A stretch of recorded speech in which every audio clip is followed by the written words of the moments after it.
ആര്യ രാജേന്ദ്രനെ മേയറാക്കിയത് ഒരു ആനമണ്ടത്തരമായി പോയെന്ന് അവർ വിലയിരുത്തിയിരിക്കുന്നു. സഭയിൽ തന്നെ ഞാൻ ചിലപ്പോൾ കളിയാക്കി പറയും, ഞാനൊരു നിമിത്തമാണ് മാഡം അവിടെ ഇരിക്കുന്നത് എന്ന് പലപ്പോഴും ഞാൻ പറയാറുണ്ട്. അവരൊരു LKG കുട്ടിയാണ്.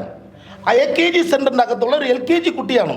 ആ കുട്ടിയെ സംബന്ധിച്ചിടത്തോളം ഭരണം നടത്തുവാനുള്ള ഭരണ പരാജയം തന്നെയാണ് തിരുവനന്തപുരം നഗരസഭയ്ക്ക് ഉണ്ടായെന്ന് അവർ തന്നെ കണ്ടെത്തിയിരിക്കുന്നു.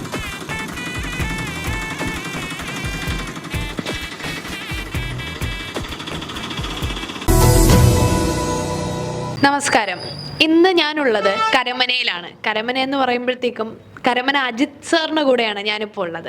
സാർ എന്ന് പറയുമ്പോഴത്തേക്കും 10 വർഷമായിട്ട് നെടുങ്കാട് മണ്ഡലത്തിലെ കൗൺസിലറായിട്ട് ഇപ്പോഴും ആ ഒരു പൊസിഷൻ വഹിക്കുന്ന ഒരാളാണ്. അതുകൊണ്ട് തന്നെ കരമന അജിത് സാറിന് ഇതൊരു ആദ്യത്തെ വട്ടമല്ല ഇലക്ഷൻ നേരിടുന്നത്.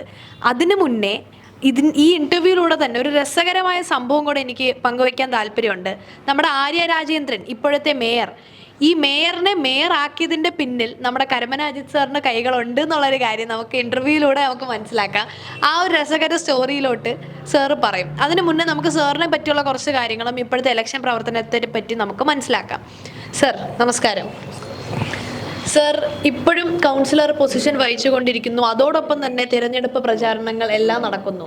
സർ ഇത്രയും ബിസി ഷെഡ്യൂളിൽ നമുക്കായിട്ട് സമയം തന്നതിന് സാറിൻ്റെ അടുത്ത് ആദ്യം തന്നെ നന്ദി പറയുകയാണ്. സാർ എങ്ങനെ പോകുന്നുണ്ട് ഇലക്ഷൻ പ്രചാരണം? തീർച്ചയായിട്ടും നല്ല രീതിയിൽ പോകുന്നുണ്ട്. ശുഭാപ്തി വിശ്വാസത്തിലാണ്. നമ്മളെ സംബന്ധിച്ചിടത്തോളം അറിയാമല്ലോ, ഈ തിരുവനന്തപുരം നഗരസഭയിൽ കഴിഞ്ഞ 43 വർഷക്കാലം CPM നേതൃത്വം കൊടുക്കുന്ന ഇടതുപക്ഷ ജനാധിപത്യ മുന്നണി സംവിധാനം ഈ നാടിൻ്റെ വികസന മുരടിപ്പ്, അതുപോലെ തന്നെ കെടുകാര്യസ്ഥത, അതുപോലെ തന്നെ അഴിമതി, സ്വജനപക്ഷപാതം, പിൻവാതിൽ നിയമനം തുടങ്ങി നിരവധി വിഷയങ്ങൾ ചർച്ച ചെയ്യപ്പെടാൻ പോകുന്ന ഒരു നഗരസഭയാണ് ഇത്. തീർച്ചയായിട്ടും അത് ജനങ്ങൾ പ്രതികരിക്കും. ഒരു കേന്ദ്രാവിഷ്കൃത പദ്ധതി അല്ലാതെ മറ്റൊരു തനതായ പ്രോജക്റ്റ് എടുത്തുകൊണ്ടുള്ള ഒരു പ്രവർത്തന ശൈലി ഈ നഗരസഭയ്ക്കകത്ത് കഴിഞ്ഞ 5 വർഷത്തിൽ ഒട്ടുമില്ല എന്ന് എനിക്ക് എടുത്തു പറയേണ്ടതുണ്ട്. അതുകൊണ്ട് തന്നെയാണ് തിരുവനന്തപുരം നഗരത്തിലെ അനന്തപുരിയിലെ നിവാസികൾ പരിപൂർണമായും ഒരു മാറ്റം പ്രതീക്ഷിക്കുന്നു. അതാണ് നമ്മുടെ രാജീവേട്ടൻ പറയുന്നത്, മാറ്റം അനിവാര്യമാണ്, മാറാത്തത് മാറും. തീർച്ചയായിട്ടും മാറാത്തത് മാറും.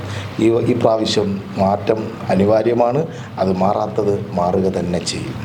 അത് സാറിൻ്റെ വാക്കിൽ നിന്ന് ഞാൻ മനസ്സിലാക്കുന്നത് ഇപ്രാവശ്യം BJP മുഴുവൻ സീറ്റുകളും പിടിച്ച്, അല്ലെങ്കിൽ മെജോറിറ്റി സീറ്റുകൾ പിടിച്ച് ഇപ്രാവശ്യം കോർപ്പറേഷൻ BJP കയ്യിലെടുക്കും എന്ന് തന്നെയാണ് സാറിൻ്റെ വിശ്വാസമല്ലേ? തീർച്ചയായിട്ടും. ഞാൻ പറഞ്ഞല്ലോ, ബഹുഭൂരിപക്ഷം കഴിഞ്ഞ പാർലമെൻറ്റ് തിരഞ്ഞെടുപ്പിൻ്റെ നമ്മൾ പരിശോധിക്കുന്ന സമയത്ത് ശ്രീ രാജീവ് ചന്ദ്രശേഖരൻ തിരുവനന്തപുരം പാർലമെൻറ്റ് മത്സരിക്കുമ്പോൾ തിരുവനന്തപുരം നഗരപരിധിയിൽ ഉള്ള ഏകദേശം 72 വാർഡുകളിൽ, ഏകദേശമല്ല കൃത്യമായി തന്നെ ഞാൻ പറയാം, 72 വാർഡുകളിൽ ഭാരതീയ ജനതാ പാർട്ടി, ദേശീയ ജനാധിപത്യ സഖ്യം 1ാം സ്ഥാനത്തായിരുന്നു.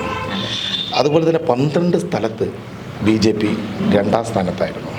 അങ്ങനെ നോക്കുമ്പോൾ ഏകദേശം 84 വാർഡുകളിൽ BJPയുടെ ശക്തി, അത് താമരയ്ക്ക് വോട്ട് ചെയ്യുവാൻ കൈ അറയ്ക്കാത്ത ജനം ഉണ്ട് എന്ന് നമുക്ക് മനസ്സിലാക്കാൻ സാധിക്കും. അതുകൊണ്ട് തന്നെയാണ് നമ്മൾ പറയുന്നത് BJP ഇപ്രാവശ്യം തിരുവനന്തപുരം നഗരസഭയ്ക്കകത്ത് വരും.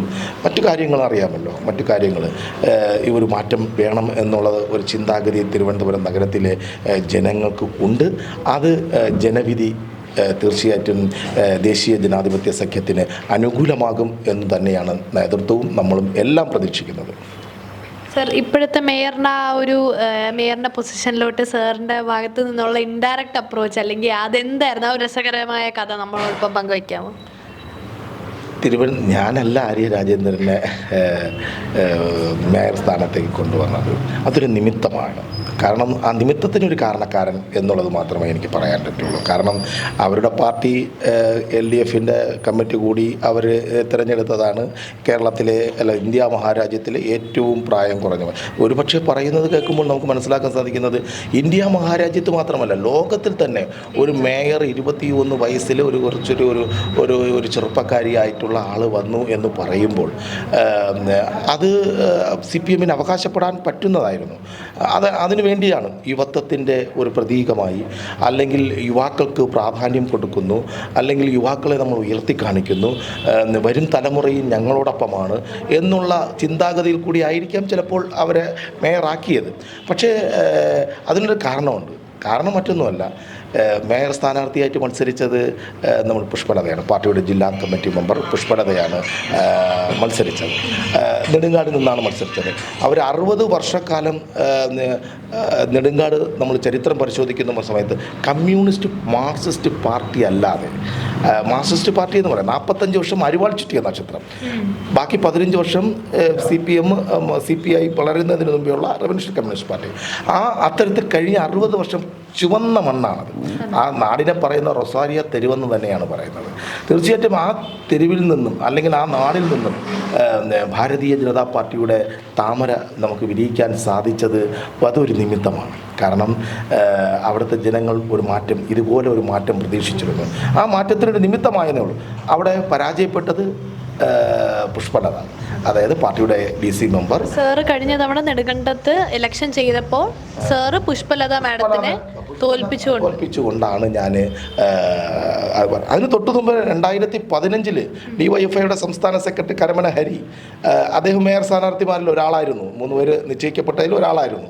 ആ ആളിനെയാണ് 2015 ഞാൻ പരാജയപ്പെടുത്തി. ഇതേ വാർഡിൽ നിന്നും പരാജയപ്പെട്ടു. ശരിക്കും മേയർമാരാവേണ്ട ആൾക്കാരെ പരാജയപ്പെടുത്തി കൗൺസിലർ ആവുന്ന ഒരാളാണല്ലേ? ഇപ്പോഴും ഒരു മേയർ ആവേണ്ട ആളാണ് ഇവിടെ വരേണ്ടത്. ഞാൻ ആളുടെ പേര് പറയുന്നില്ല, പറയുന്നത് ശരിയല്ലാത്തത്. പക്ഷെ ഞാനാണ് സ്ഥാനാർത്ഥിയായി എന്ന് പറഞ്ഞപ്പോൾ അയാൾ മാറി ഘടകകക്ഷിക്ക് കൊടുത്ത പാരമ്പര്യമാണ്. തീർച്ചയായിട്ടും അങ്ങനെ ഭയമുണ്ടല്ലേ സാറിന്? സാർ ഒരു നിമിത്ത രീതിയിൽ സാറിന് എന്തോ ഒരു ദൈവിക ശക്തി ഉണ്ട് മേയർ ആവേണ്ട ആൾക്കാരെ വഴിതിരിച്ച്? അങ്ങനെയല്ല, അതല്ല. ഇത് പ്രപഞ്ചമൊരു ശക്തിയാണ്. പ്രപഞ്ചശക്തി അത് ദൈവിക ശക്തിയാണ്. തീർച്ചയായിട്ടും അത് അർഹിക്കുന്നവന് മാത്രമേ ആ അർഹിക്കുന്ന സ്ഥാനം കയ്യിൽ കൊടുക്കാറുള്ളൂ. ആര്യ രാജേന്ദ്രൻ മേയറായി വരുന്നതിൻ്റെ കാരണം, ഒരൊറ്റ കാരണമെന്ന് പറഞ്ഞാൽ പുഷ്പലത പരാജയപ്പെട്ടു. അതായത് അവർക്ക് ആരെക്കൊണ്ട് കണ്ണടച്ചുകൊണ്ട് നിർത്തിയാലും കിട്ടുന്ന ഒരു സീറ്റിൽ ഒന്നായിരുന്നു തിരുവനന്തപുരം നഗരസഭയിൽ എണ്ണപ്പെട്ട സീറ്റുകളിൽ ഒന്നായിരുന്നു നെടുങ്കാട്. ആ നെടുങ്കാടിൽ പുഷ്പലത തോൽക്കുമെന്ന് ആരും പ്രതീക്ഷിച്ചില്ല. അങ്ങനെ പുഷ്പലത കഴിഞ്ഞപ്പോൾ പിന്നെ ഒരു ഓപ്ഷൻ എന്ന് പറയുന്നത് ഒരു പുതിയ ഒരാളിനെ കൊണ്ടുവരണം എന്നുള്ളത്. അങ്ങനെ അപ്പോൾ പുഷ്പലത തോറ്റത് കൊണ്ടാണ് ആര്യ രാജേന്ദ്രൻ, ഞാൻ പലപ്പോഴും സഭയിൽ തന്നെ ഞാൻ ചിലപ്പോൾ കളിയാക്കി പറയും, ഞാനൊരു നിമിത്തമാണ് മാഡം അവിടെ ഇരിക്കുന്നത് എന്ന് പലപ്പോഴും ഞാൻ പറയാറുണ്ട്. അപ്പോഴും എൻ്റെ പാർട്ടിയാണ് എന്നെ ആക്കിയത്. ശരിയാണ്, അത് മണ്ടത്തരമായി പോയി എന്ന് അവർ തന്നെ പാർട്ടിയുടെ ജില്ലാ തിരഞ്ഞെടുപ്പ് നടന്നല്ലോ. CPMൻ്റെ ജില്ലാ തിരഞ്ഞെടുപ്പ് നടന്നപ്പോൾ പാളയ ഏരിയ കമ്മിറ്റി, അതുപോലെ തന്നെ പാർട്ടിയുടെ ജില്ലാ കമ്മിറ്റി, അവിടെയൊക്കെ ആര്യ രാജേന്ദ്രനെ മേയറാക്കിയത് ഒരു മണ്ടത്തരമായി പോയെന്ന് അവർ വിലയിരുത്തിയിരിക്കുന്നു. കാരണം അത് മറ്റൊന്നുമല്ല, ഒരു കാലത്ത് ചെറുപ്പക്കാരിയെ കൊണ്ടുവരും എന്ന് പറഞ്ഞപ്പോൾ അതെല്ലാവരും അത് വലിയ സ്വീകാര്യതയോടുകൂടി അത് നോക്കിക്കണ്ടപ്പോൾ, പക്ഷേ അവരുടെ ആ ഭരണത്തിൻ്റെ ഈ ഒരു പരിചയമുണ്ടല്ലോ, ഒരു ഇരുത്തം വന്ന കാര്യകർത്താവെന്ന് നമ്മളെ സംഘടനയിൽ പറയും. ഒരു ഇരുത്തം വന്ന കാര്യകർത്താവല്ലല്ലോ, എന്തിനും ഏതിനും അഹങ്കാരവും ധിക്കാരവും ധാർഷ്ട്യവും നിറഞ്ഞ സമീപനം, പ്രതിപക്ഷത്തെ ബഹുമാനിക്കാത്ത ഒരു പ്രതിപക്ഷത്തിൻ്റെ സ്വരങ്ങളെ അല്ലെങ്കിൽ വാക്കുകളെ കേൾക്കുവാൻ പോലും തയ്യാറാകാതിരിക്കുക, അത് അങ്ങനെയൊക്കെ വന്നപ്പോൾ അവർ പരാജയത്തിൻ്റെ പടുകുഴിയിലേക്ക് മാറി. അതുകൊണ്ടാണല്ലോ അവർക്ക് സീറ്റ് പോലും കൊടുക്കാത്തത്. അവർ സീറ്റ് പോലും കൊടുത്തില്ലെന്ന് മാത്രമല്ല, ആര്യ രാജേന്ദ്രൻ ട്രിവാൻഡ്രത്ത് ഇല്ല എന്നാണ് ഞാൻ മനസ്സിലാക്കിയത്, കോഴിക്കോടാണെന്നാണ് ഞാൻ മനസ്സിലാക്കുന്നത്. തീർച്ചയായിട്ടും ഇവിടെ തെരഞ്ഞെടുപ്പിന് നേതൃത്വം കൊടുക്കേണ്ട ആളാണ്. ആ നേതൃത്വം കൊടുക്കേണ്ട ആൾ തിരുവനന്തപുരത്ത് തന്നെ ഇപ്പോഴില്ല, കോഴിക്കോടാണ് പോണ്ടെന്നാണ് ഞാൻ മനസ്സിലാക്കാൻ സാധിച്ചത്. തീർച്ചയായിട്ടും അതൊരു മണ്ടത്തരമായി പോയി എന്നുള്ളത് അവർ തന്നെ വിലയിരുത്തിയ സ്ഥിതിക്ക് തീർച്ചയായിട്ടും അതൊരു നമ്മൾ നിമിത്തമായി എന്നുള്ളത് മാത്രമാണ് നാം മനസ്സിലാക്കേണ്ടത്. കാരണം പുഷ്പലത പരാജയപ്പെട്ടപ്പോൾ, ആ പരാജയപ്പെട്ട സമയത്ത് മേയർ സ്ഥാനാർത്ഥി പരാജയപ്പെട്ടു, മേയർ സ്ഥാനാർത്ഥി പരാജയപ്പെട്ട സമയത്ത് അവർ പുതിയൊരു പരീക്ഷണം തയ്യാറാക്കി. ആ പരീക്ഷണം തെറ്റായി പോയെന്ന് ഭാവിയിൽ തെളിയിക്കുകയും ചെയ്യപ്പെട്ടു. ശരിക്കും അപ്പോൾ ഒരു രാഷ്ട്രീയ പരിചയക്കുറവും പ്രായത്തിന്റെ പക്വത കുറവുമാണ് ഇങ്ങനൊരു നിലയിലേക്ക് നമ്മുടെ കോർപ്പറേഷൻ എത്തിച്ചതെന്നാണ് അല്ലേ സാർ പറഞ്ഞു വരുന്നത്? തീർച്ചയായിട്ടും പ്രായത്തിൻ്റെ കുറവ്, പ്രായം മാത്രം ഒരു ഘടകമല്ല. പ്രായക്കുറവുള്ള വളരെ പക്വതയായിട്ട് പെരുമാറുന്ന ഒരുപാട് ആൾക്കാരെ നമ്മൾ കണ്ടിട്ടുണ്ട്. കാരണം പ്രായം ഒരു ഘടകമല്ല. പക്ഷേ ഈ ചെറുപ്രായത്തിൽ മേയറായപ്പോൾ അതിൻ്റെ ഞാൻ മേയറാണ്, അറിയാലോ, യദു എന്ന ചെറുപ്പക്കാരനെ വഴിയിൽ തടഞ്ഞു നിർത്തി അവനോട് നിങ്ങൾ ആരോടാണ് ചോദിക്കുന്നത് അറിയാലോ, മേയറാണ് ഞാൻ മേയറാണ്. അഹന്തയാണ് പ്രശ്നം. അഹങ്കാരം, ധിക്കാരം, ധാർഷ്ട്യം, ഇതിന് പര്യായം വേറെ ഒന്നുമില്ല. ഇതിൻ്റെയൊക്കെ ഒരു പര്യായമാണ് ആര്യ രാജേന്ദ്രൻ. കാരണം ഇത്തരം ഈ പറയുന്ന കാര്യങ്ങൾ ഒരു മനുഷ്യനെ ഉള്ളിലുണ്ടായാൽ അവൻ നശിക്കും. കാരണം എഴുത്തച്ഛൻ്റെ ഒരു കൃതിയുണ്ട്, ഹരിനാമകീർത്തനം. ഞാനെന്ന ഭാവം അത് തോന്നായി വരയണമിക തോന്നുന്നതാകിൽ അഖിലം ഞാൻ ഇതെന്ന വഴി തോന്നേണമേ വരുത നാരായണ. ഞാനെന്ന ഭാവം എപ്പോഴാണോ ഒരു മനുഷ്യൻ്റെ മനസ്സിൻ്റെ ഉള്ളിൽ എപ്പോഴാണോ ഉണ്ടാകുന്നത്, ഞാൻ എന്നിൽ കവിഞ്ഞ് മറ്റാരുമില്ല എന്ന് തോന്നുമ്പോൾ അത് നാശത്തിൻ്റെ വഴിയാണ് എന്ന് ഹരിനാമകീർത്തനത്തിൻ്റെ ആ വരികൾ, ആ കൃതിയെ നമ്മൾ പരിശോധിക്കുന്ന സമയത്ത് മനസ്സിലാക്കാൻ സാധിക്കും. അതാണ് ആര്യ രാജേന്ദ്രൻ സംഭവിച്ചത്. ആര്യ രാജേന്ദ്രനെ മേയറാക്കിയത് ആന മണ്ടത്തരമായി പോയി എന്ന് അവരുടെ പാർട്ടി തന്നെ വിലയിരുത്തിയത് അതുകൊണ്ടാണല്ലോ. കാരണം ഇന്ത്യ മഹാരാജ്യത്തിലെ ഏറ്റവും പ്രായം കുറഞ്ഞ ഒരു മേയർ എന്ന് പറഞ്ഞ് അവകാശപ്പെട്ടുകൊണ്ട് മുന്നോട്ട് വന്നപ്പോൾ അതിനെ ആ അവകാശപ്പെട്ട ആ തീരുമാനം തെറ്റായിപ്പോയി. ഞങ്ങൾ ചെയ്തു, CPM ഇത്ര ധീരമായ നടപടിയെടുത്തു എന്ന് പറയുമ്പോൾ ആ എടുത്ത തീരുമാനം തെറ്റാണ് എന്ന് ഭാവിയിൽ തെളിയിക്കപ്പെട്ടു. തിരഞ്ഞെടുത്ത് ഒരു ഏകദേശം 2 മാസം കഴിഞ്ഞപ്പോൾ തന്നെ അത് തെളിയിച്ചു. നിങ്ങൾക്കറിയാമല്ലോ, കോവിഡ് കാലത്ത് ആറ്റുകാല് പൊങ്കാല, ആ പൊങ്കാല സമയത്ത് അന്നത്തെ നമ്മുടെ മന്ത്രി കടകംപള്ളി സുരേന്ദ്രൻ ഒരു ആൾ പാർട്ടി വിളിച്ചു. ആ പൊങ്കാലയെ സംബന്ധിച്ചിടത്തോളം നമ്മൾ തെരുവോരങ്ങളിൽ പൊങ്കാല നടത്താൻ പാടില്ല എന്ന് തീരുമാനിച്ചു. അപ്പോൾ നമ്മൾ എല്ലാവർക്കും ആദ്യം ഒരു വൈമനുഷ്യമുണ്ടായിരുന്നു. ആരോഗ്യമുള്ള ജനതയാണ് ഒരു രാഷ്ട്രത്തിൻ്റെ സമ്പത്ത് എന്ന അത് വിശ്വസിച്ചുകൊണ്ട് തന്നെ നമ്മൾ ആ തീരുമാനത്തെ നമ്മൾ 2 കൈ നീട്ടി ശീലിച്ചു. എല്ലാവരും വീടുകളിൽ പൊങ്കാല ഇടാൻ തീരുമാനിച്ചു. പണ്ടാരടപ്പിൽ മാത്രമാണ് ക്ഷേത്രവളപ്പിൽ പൊങ്കാല നടന്നത്. പക്ഷേ ആ തെരുവോരങ്ങളിൽ നടന്ന പൊങ്കാല നടക്കാതിരുന്നപ്പോൾ ആ നടക്കാത്ത പൊങ്കാലയുടെ പേരിൽ ശുചീകരണ പ്രവർത്തനത്തിന് 7.5 ലക്ഷം രൂപയുമായി അജണ്ടയിൽ വന്നപ്പോൾ നമ്മൾ പ്രതികരിച്ചു. പ്രതിപക്ഷം ഞങ്ങൾ തിരഞ്ഞെടുത്ത് അയക്കുന്നത് അതാണല്ലോ, തെറ്റുകൾ ചൂണ്ടിക്കാണിക്കുവാനും ആ തെറ്റിൻ്റെ വാതയിലേക്ക് ഭരണസമിതി പോകുന്ന സമയത്ത് അത് ചോദ്യം ചെയ്യുവാനുമാണല്ലോ നമ്മൾ 35 പേരെ അവിടെ തിരഞ്ഞെടുത്ത് അയച്ചത്. തീർച്ചയായിട്ടും അത് നമ്മൾ ചോദ്യം ചെയ്തു.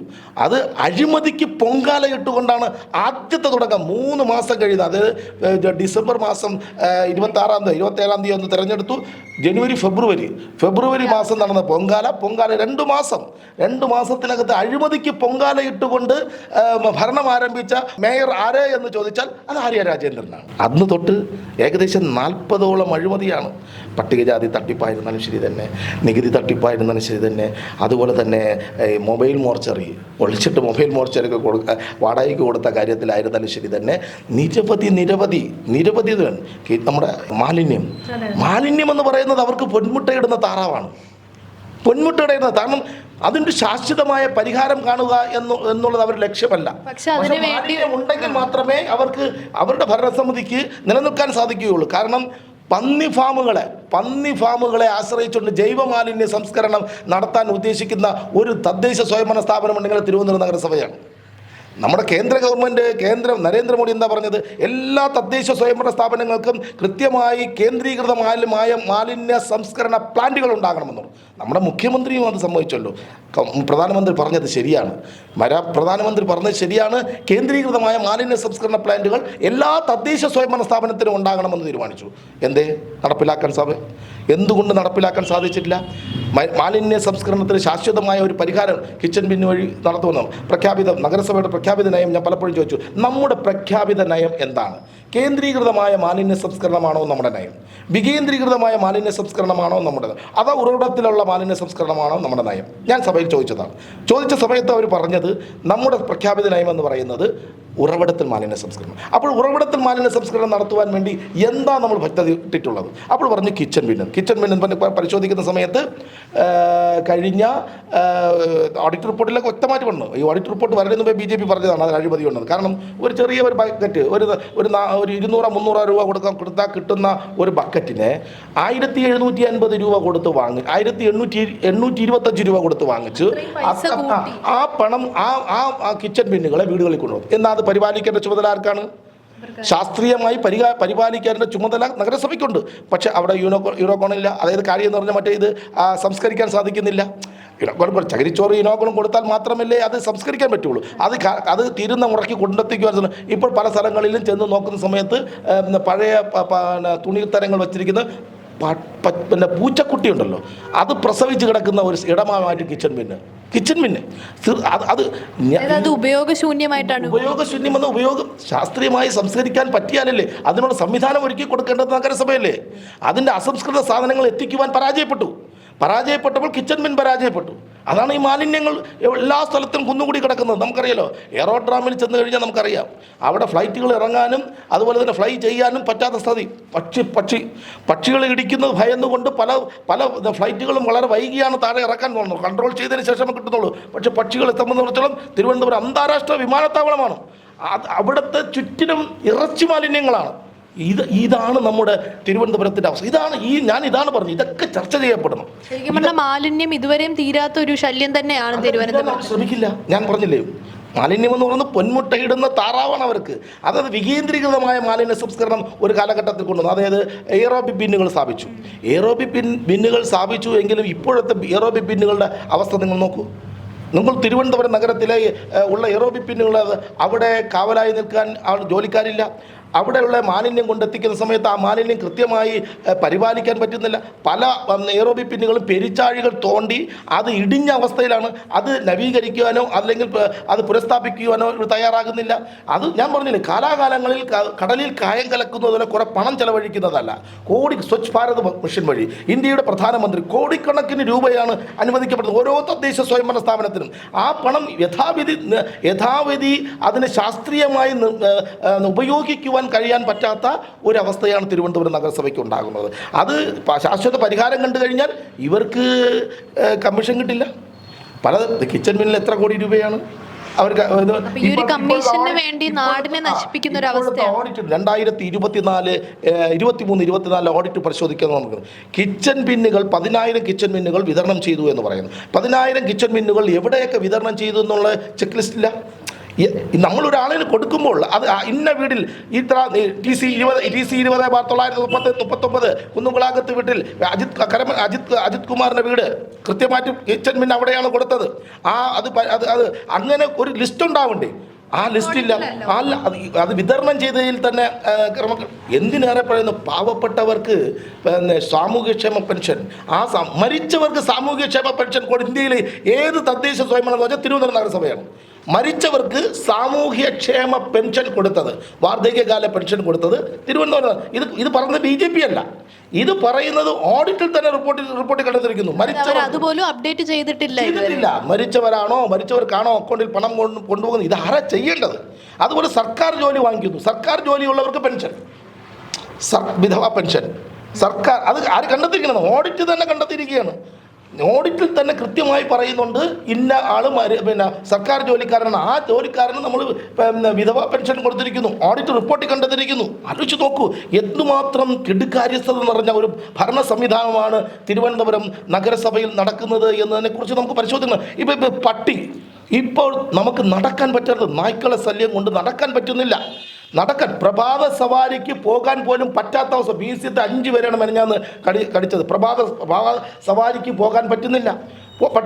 നായ്ക്കളെ കൊണ്ട് സ്കൂളിൽ പോകാൻ പറ്റില്ല. സ്കൂളിൽ പട്ടി, റെയിൽവേ സ്റ്റേഷനിൽ പട്ടി, എയറോഡ്രാമിൽ പോകുന്നില്ല. റെയിൽവേ സ്റ്റേഷനിൽ എയറോഡ്രാമിൽ പട്ടി. അതുപോലെ എന്തെങ്കിലും പട്ടി കടിച്ചൊന്ന് ചികിത്സയ്ക്ക് പോകുന്ന ആശുപത്രിയിൽ പട്ടി. ആലോചിച്ച് നോക്കണം. ഇതാണോ ഒരു നഗരത്തിലെ ഒരു ഭരണ സംവിധാനം? ഇതാണോ നമ്മൾ പറയും? നമ്മൾ പലപ്പോഴും ഞാൻ സഭയിൽ പറഞ്ഞിട്ടുണ്ട്, ഈ നായ്ക്കളെ കൊല്ലുന്നതിനോട് ഞാൻ ഒരു ജീവനെയും കൊല്ലാൻ പാടില്ല. എല്ലാവർക്കും സുഖമാക്കുന്നു. ലോക സമസ്ത സുഖിനോ ഭവന്നു എന്നുള്ളതാണ് നമ്മുടെ തത്വം. ആ തത്വത്തിൽ വിശ്വസിക്കുന്ന നമുക്ക് ഒരു നായ്ക്കളെയോ ഒരു പൂച്ചയോ പട്ടിയോ ഒന്നും കൊല്ലാൻ പാടില്ല. പക്ഷേ എങ്ങനെയാണ് സംരക്ഷണം? ഞങ്ങൾ പറഞ്ഞിട്ടുണ്ട്, നിങ്ങൾ ABC പ്രോഗ്രാം വഴി ഇത് വന്ധീകരണം നടത്തിയിട്ടുണ്ട് എന്നുണ്ടെങ്കിൽ കഴിഞ്ഞ 10 വർഷക്കാലത്ത്, ഞാൻ സഭയിൽ വന്നിട്ട് 10 വർഷത്തെ കാലത്ത് പരിശോധിച്ചാൽ കോടിക്കണക്കിന് രൂപയാണ് ഓരോ ബഡ്ജറ്റിലും വകയിരുത്തുന്നത്. ആ വകയിരുത്തുന്ന തുക എടുത്തു നോക്കിയാൽ ഇന്നിപ്പോൾ പട്ടി കാണാൻ പാടില്ല. അത്ര പ്രസവിച്ചാലല്ലേ, പ്രസവിക്കുമ്പോഴാണ് പെരുകുന്നത്. ഞാനൊരിക്കൽ സഭയിൽ ചോദിച്ചതാണ്, വന്ധീകരണം ചെയ്യപ്പെട്ട പട്ടി പ്രസവിച്ചിരിക്കുന്നതായി കാണപ്പെട്ടു. പല പത്രങ്ങളും റിപ്പോർട്ട് ചെയ്തിരിക്കുന്നു. അപ്പോൾ ആര്യരാജേന്ദ്രൻ്റെ ചോദ്യം എന്നാണ്, കരമന അജിത്ത് കണ്ടോ വന്ധീകരണം ചെയ്ത പട്ടി പ്രസവിച്ച് കിടക്കുന്നത്? കരമന അജിത്ത് കണ്ടോ? ആ ചെയറിലിരുന്നുകൊണ്ട് ചോദിക്കുകയാണ്. എന്തുമാത്രം ഒരു ഗൗരവമായി നമ്മളൊരു കാര്യം പറയുമ്പോൾ ആ ഗൗരവമായ കാര്യത്തെ കൃത്യമായി മനസ്സിലാക്കി അതിന് പരിഹാരം കാണുക അല്ലാതെ ഒരുമാതിരി കളിയാക്കി ചോദിക്കുന്ന ചോദ്യം ഇത് കൃത്യമായും നായ്ക്കളുടെ വന്ധീകരണവുമായി ബന്ധപ്പെട്ട് അതിൽ കൃത്രിമമാണ്, അതിൽ അഴിമതി നടന്നിട്ടുണ്ട് എന്ന് കണ്ടെത്തിയത് ഓഡിറ്റ് റിപ്പോർട്ട് കഴിഞ്ഞ 24 അത് പാവപ്പെട്ട കുട്ടികൾക്ക് ലാപ്ടോപ്പ് കൊടുക്കുന്ന കാര്യം, ആ ലാപ്ടോപ്പ് കൊടുക്കുന്ന വിതരണത്തെ സംബന്ധിച്ചിടത്തോളം 1,34 ലക്ഷം രൂപയുടെ പണം അനുവദിച്ചുകൊണ്ട് നമ്മൾ നടത്തിയിട്ടുള്ള ഈ കുട്ടികൾക്ക് സ്കൂൾ കുട്ടികൾ സർക്കാർ സ്കൂളിലുള്ള കുട്ടികൾക്ക് ലാപ്ടോപ്പ് കൊടുക്കാൻ ഇവർ കൊടുത്തത് എന്താണ്? കൊടുക്കാൻ പറഞ്ഞത് ലാപ്ടോപ്പ്, പക്ഷേ അവർ കൊടുത്തത് ഡെസ്ക്ടോപ്പ് കൊടുക്കുക മാത്രമല്ല ഈ ഡെസ്ക്ടോപ്പിൻ്റെ ഗുണനിലവാരം പരിശോധിച്ചിട്ടില്ല. ഡെസ്ക്ടോപ്പ് അത് കാര്യം എന്ന് പറഞ്ഞാൽ ഈ പറയുന്ന ഒരു മുട്ടുസൂചി വാങ്ങിക്കുമ്പോൾ ഒരു പർച്ചേസ് കമ്മിറ്റി ഉണ്ട്. പക്ഷേ ഈ പറയുന്ന ഡെസ്ക്ടോപ്പ് വാങ്ങിക്കുന്ന സമയത്ത് അതിൻ്റെ ഗുണനിലവാരം പരിശോധിച്ചിട്ടില്ല. പരിശോധിച്ചില്ല എന്ന് മാത്രമല്ല, കൊടുക്കാൻ പറഞ്ഞത് ലാപ്ടോപ്പ്, കൊടുത്ത ഡെസ്ക്ടോപ്പ്, അത് മാത്രമല്ല ഈ പറയുന്നത് എവിടെയൊക്കെ കൊടുത്തു എന്നും റെക്കോർഡിലില്ല. ഒന്നും രജിസ്റ്റേർഡും അല്ല, റെക്കോർഡിക്കലും. ഏത് ഈ കരമന LPS സ്കൂള് അല്ലെങ്കിൽ നമ്മുടെ കരമന ബോയ്സ് ഹൈസ്കൂള് അവിടെ കൊടുത്തിട്ടുണ്ടെങ്കിൽ അവിടെ കൊടുത്തതിൻ്റെ റെക്കോർഡ് ഉണ്ടാവണ്ടേ? ആ റെക്കോർഡില്ല, ഓഡിറ്റ് റിപ്പോർട്ടിൽ കണ്ടെത്തിയിരിക്കുന്നതാണ്. ആ എവിടെയൊക്കെ കൊടുത്തു അപ്പോൾ ഈ സാധനമേ വാങ്ങിച്ചിട്ടില്ല. പറയുന്ന സ്കോപ്പ് കൊടുത്തു എന്ന് പറയുന്നത് സാധനങ്ങളെ വാങ്ങിച്ചിട്ടില്ല. ഗുണനിലവാരം പരിശോധിക്കാൻ വേണ്ടി പർച്ചേസ് കമ്മിറ്റി ഇല്ല. ആ കൊടുത്തതിന് എവിടെയൊക്കെ കൊടുത്തു എന്നുള്ളതിനെ കുറിച്ച് കൃത്യമായ രേഖകളില്ല. അപ്പോൾ ഈ പണം എവിടെ പോയി? ആരുടെ പാക്കറ്റിൽ പോയി? ഒരു പിൻ സീറ്റ് ഡ്രൈവിംഗ് ആണ് കഴിഞ്ഞ 5 വർഷക്കാലം നടന്നത്. തീർച്ചയായിട്ടും ഡമ്മിയല്ല, അതൊരു പാവയാണ്. ഈ നൂൽ കെട്ടി കളിപ്പിക്കുന്ന ഒരു പാവയായിരുന്നു. തീർച്ചയായിട്ടും അത് തിരുവനന്തപുരം നഗരസഭയിൽ ഒരു ഭരണത്തിലിരിക്കുന്ന ഇപ്പോൾ മുൻകാലങ്ങളിൽ നിരവധി പ്രമുഖരായിട്ടുള്ള ആൾക്കാർ ഇരുന്നതാണ്. അവർ സഭയിൽ ചർച്ച ചെയ്യുകയും പ്രതിപക്ഷം ബഹുമാനം കൊടുത്തുകൊണ്ട് പ്രതിപക്ഷത്തിൻ്റെ അഭിപ്രായം ആരാഞ്ഞുകൊണ്ട് ഒരു അഭിപ്രായ സമന്വയം നടത്തിക്കൊണ്ടായിരിക്കണം ഭരണം നടത്തേണ്ടത്. അതാണല്ലോ ജനാധിപത്യം. ഇത്രയും അഴിമതി ചെയ്തിട്ടും ആര്യ രാജേന്ദ്രനെതിരെ ഒരു നടപടികളും ഉണ്ടായിട്ടില്ലെന്നാണോ സാർ പറയുന്നത്? ആര്യ രാജേന്ദ്രൻ്റെ നടപടി എടുക്കേണ്ടതാരാണ്? എടുക്കേണ്ടത് നമ്മുടെ നിയമപരമായിട്ട് നോക്കുകയാണെങ്കിൽ നമ്മുടെ സർക്കാരിൻ്റെ ഭാഗത്തു നിന്നുള്ള സ്ട്രോങ് ആയിട്ടുള്ള അന്വേഷണം ഉണ്ടാകണം. ഇവിടെ അന്വേഷണം എവിടെ എത്തി? ഒരു കമ്മിറ്റി വെച്ചിട്ടല്ല. തീർച്ചയായിട്ടും ഇത്തരം കാര്യങ്ങൾ ഉണ്ടാകുമ്പോൾ ഈ കാര്യങ്ങളെക്കുറിച്ച് അന്വേഷിച്ച് ഇവിടെ ഓംബുഡ്സ്മാൻ ഉണ്ട്, വിജിലൻസ് ഉണ്ട്, ക്രൈം ബ്രാഞ്ച് ഉണ്ട്, പോരാത്തതിന് CBI ഉണ്ട്. എല്ലാം ഇതിന് ഓരോന്നും എല്ലാം ചെയ്യുന്നത് ആര്യമല്ലല്ലോ. ചെയ്യുന്നത് CPM-ൻ്റെ നേതൃത്വം, CPM-ൻ്റെ ജില്ലാ കമ്മിറ്റി, AKG സെൻറ്റർ. ഞാൻ മുമ്പ് ഒരിക്കൽ പറഞ്ഞു, AKG സെൻറ്ററിലെ LKG കുട്ടി എന്നൊരു സ്റ്റേറ്റ്മെൻറ്റ് ഞാൻ ഇറക്കിയിരുന്നു. ശരിക്കും ശരിയാണ്. കാരണം എന്ന് പറഞ്ഞാൽ അവരൊരു LKG കുട്ടിയാണ്. ആ AKG സെൻറ്ററിൻ്റെ അകത്തുള്ള ഒരു LKG കുട്ടിയാണ്. ആ കുട്ടിയെ സംബന്ധിച്ചിടത്തോളം ഭരണം നടത്തുവാനുള്ള ഭരണ പരാജയം തന്നെയാണ് തിരുവനന്തപുരം നഗരസഭയ്ക്ക് ഉണ്ടായെന്ന് അവർ തന്നെ കണ്ടെത്തിയിരിക്കുന്നു. അപ്പം ഇത്രയും കാര്യങ്ങളും ഇത്രയും അഴിമതികളും നടന്ന സ്ഥിതിക്ക് ഇനി BJP സ്ഥാനത്തിൽ വന്നു കഴിഞ്ഞാൽ ഇതുപോലുള്ള അഴിമതികൾക്കോ അല്ലെങ്കിൽ ആര്യ രാജേന്ദ്രനെതിരെ നടപടികളോ ഉണ്ടാകുമോ? എണ്ണി മറുപടി പറയിപ്പിക്കുമോ? തീർച്ചയായിട്ടും ജനങ്ങൾ, ഞാൻ നേരത്തെ പറഞ്ഞല്ലോ, 7 ലക്ഷത്തിൻ്റെ പൊങ്കാല അഴിമതിയുമായിട്ട് സഭയിൽ അജണ്ടയിൽ വന്ന് ചോദിച്ചത് BJP ആണ്. കൂടുതൽ വാർത്തകളും വിശേഷങ്ങളും നിങ്ങൾക്ക് ലഭിക്കാൻ കേരളീയം ന്യൂസ് സബ്സ്ക്രൈബ് ചെയ്യുക. കൂടെ ബെൽ ബട്ടണും അമർത്തുക.